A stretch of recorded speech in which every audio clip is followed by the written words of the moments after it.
Hello everyone, welcome back to the channel. I am Madcapper and this is another video on Raid Shadow Legends. In one of my older videos, we were asked the question, can you use Alika in the clan boss? TLDR is yes, but for today's quick hit, let's find out how. So let's take a quick dive into what you need. Now, for reference, the question of Alika being able to be used in the clan boss was with regards to this particular comp, which is an Eris Demetha 3-to-1 comp to allow Demetha to make the team fully indestructible, as it were, or as we like to say, unkillable, which is block damage, unkillable comps are typically the same. And the only real preface is Demetha and Eris can never be hit with the stun. That's it. So how we do that is we have obviously 5 champions. I think that there's a way to allow Seeker can even be stunned and it's fine. But typically we are trying to stop that. So in the case of Force Affinity, the hit's going to come on to Dracomorph because he's higher in the comp, higher in the turn order. Or not turn order, but the actual physical order, than Seeker, and that's the weak affinity link. Where this really comes into play is Spirit Affinity. We don't have a Spirit Affinity for this, so we're just going to use Force Affinity. But Spirit Affinity, that's why you need the Force Affinity champion in one of the first couple spots to ensure that Eris never gets hit. There are some, in your early mid-game, you have to watch for the champion's health. If you have the champion that's too low near the end of the comp, the 50 turns that you're going to get, there's a chance that the Spirit Affinity will target Eris if she doesn't have enough HP. This account mature enough, that's not going to happen. But if you're wondering, hey, I put a Force Affinity champion at the beginning, I'm still getting attacked. Why? Eris is getting hit, especially later on. It's because, quite simply, he thinks he can one-shot her. So I don't know what the numbers are. I should one of these days test it. I apologize. I haven't figured out what the exact number is. In most scenarios, as long as you've got the speeds and you've got her in some HP gear, she's not going to do so much damage for you that you need to trick her out. Obviously, I have them kind of min-max to do damage as well as hit their numbers. But when you're starting this, your damage dealers, 2 of them, are the only ones that really need to be built for damage, right? And that's going to get you enough to a 1 key. My wife's account, for example, we use this exact same comp with, I think, Tamo, I can't remember, and Akemptum, which helps us with the speeds as well. So, but what we're going to be doing here is we're going to be replacing him. Actually, before I do that, let's just quickly look at that comp, because we'll just replace him here, actually. So the big thing we need is the speeds. Now, I have decked him out to be the faster of the 2. The slower being, of course, Dracomorph. The reason is Draco's going to do more damage. So for me in this group, Draco's the one I want to have the slower speed so I can put more stats into everything else. Seeker, also going to do some pretty good damage at that 209 speed. If I have so many videos on Demetha comps that if you want to learn specifically about Demetha comps, just check them out. If I remember, I'll put a link up, I think, over here to the kind of basics. So you've pulled Demetha, now what? And it kind of explains this comp in detail. But what we're going to do now is we're going to replace him. And you saw he was about 217. This is the one champion's got the most wiggle room and speed, but we don't want to try to go too far out because we want to use our Demetha. Now, full disclaimer, my Demetha is going to hit really hard. That's just going to happen. I have a 6-star, fully awakened, fully ascended, fully blah, blah, blah. But we are going to make some changes to make it even better. Results may vary. This is the question of, will it work? And the answer is absolutely yes. But will it work for you? Well, it depends on what your gear is. Now, there's no point. You don't want to do this. It's not going to help you for arena battles. These 2 cannot be in the lead for obvious reasons. So we're going to put her in the lead. None of these auras help. So it's kind of irrelevant, which is unfortunate. It'd be nice if you could get a good aura. So we're going to go back to the team setup here. And we're going to take a look at her turn order. Then we're going to fix her gear to make sure that speed's there, because you see she's only at 199 right now. I think we have to have her at 213, 212, 213. I usually go a little bit higher, 215, just, that way you're not messing with it. Now, the key here is we don't need this. This doesn't do enough damage compared to her first two things. And so when you build her out, you actually don't need any accuracy as you would in the arena. You want her to have accuracy. That lockout skill is what makes her. It defines her. In this, it doesn't at all. This is what's going to define her. It ignores 50% of the target's defense if their max HP is higher than this champion's, which it is. That's going to do significant damage on a ridiculous 2-turn cooldown when you fully book that skill out, which requires about 3,842 books. Also, 30% chance of placing an extra hit, always critical.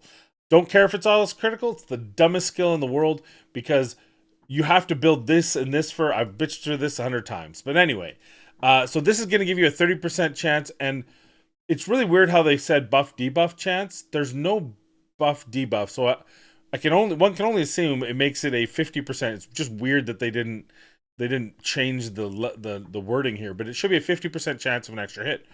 Her A1 is one of the hardest hitting skills in the game among epics. It is the hardest hitting A1 when that extra shot goes off. So this is a champion who's gonna do a lot of damage for you. So let's build her out for that. We're just locking out the disorient, and then we're going to have these two. This, of course, is only if you're using Sakara, which, of course, you're not. So we're just going to be using Gap Shot, High Value Target. That 2-turn cooldown is absolutely bonkers, given how much damage it does. But because of that, and because you're in the clan bot, and, of course, you'd think I could find the thing, you do not want her in Savage, which I currently have her in. Savage is going to waste time, because Clan Boss doesn't have as much defense as everyone else, and you're on top of that. Every second attack, you're going to be ignoring 50% defense anyway. Okay, with Alika, we're going to build her out, and there's a couple things we need to change about her gear set. Her masteries. This is the masteries we want to go down. I already did these on a different take. That was a terrible, I had to redo. But we want War Master proc. A lot of these other things don't really matter. She's already getting 50% ignore defense, so Helm Smasher is pointless. It's a 2-turn cooldown, so she's actually going to be popping off quite a bit at 50% ignore defense right here. So our goal here will just be to max out crit damage. I am going to use the Hell Hades Artifact Optimizer because it's just easier for me. Forgive me. So now we have our champion. Let's take a look at the total stats here. I shouldn't have anything into the Demon Lord battles. Double check it. Good. So we're looking at 47,000 HP, doesn't matter. Attack 7,000, 216 speed in the range we need. Crit capped, 381 crit damage. Has accuracy, don't need it, but it's pretty hard to stop it, right? You've got 80 affinity here, 15, 40, 60. You've already got like 190 affinity before you start. And if you happen to get an incidental stats as well, so be it. But you can see this is actually just a mixed set. It did grab the crit damage duo here, but other than that, it does have a single merciless thing. Obviously, this was a better ability. One stack gives it that extra 10%. It's got 2 pieces because it has the helmet. That's going to give it 15% crit damage, so that's obviously why it went that way. Overall, looking pretty freaking cool. So why don't we give us a test? Let's give it a go. Do we want to do a quick battle on this? I feel like that's kind of boring. I'll do a speeded up regular full battle because I do want to see what kind of damage she does. We don't care about an aura. We are aura free here. And this way, if something goes wrong, we can test it. We can figure out what's going on. So 252,000 damage. And it's only going to go up as Seeker removes with his 5-star cruelty. 208. Let's see what she gets. Boom. 495. 495,000. Why am I not using her before? Let's see what she gets here. 206. I think that's her A1. I have not seen her A1 proc a second time yet. Oh, in that case, see, there's a perfect example. It went after Seeker. Irrelevant because he gets cleansed there. So just so you're aware, Seeker can get hit if you have the right speeds. And I believe it tunes in on turn 5. 345, 335. That's what their A1. Oh my god. 543. It's insane. It's insane. All right, we're going to speed it up. I'm going to get out of the way. We'll talk about what it looks like at the end. All right, we're back. There's the damage. Just a breath shy of 60 million. That's a pretty good damage. Look, most of the time, your top damage dealer is going to do 60 million when you're in the end game or more. Draco can go up to 70 million. But hey, this is it. And think on Spirit Affinity, she's basically her and Draco are going to swap damage. So you're probably going to end about the 145 if you have an end game team.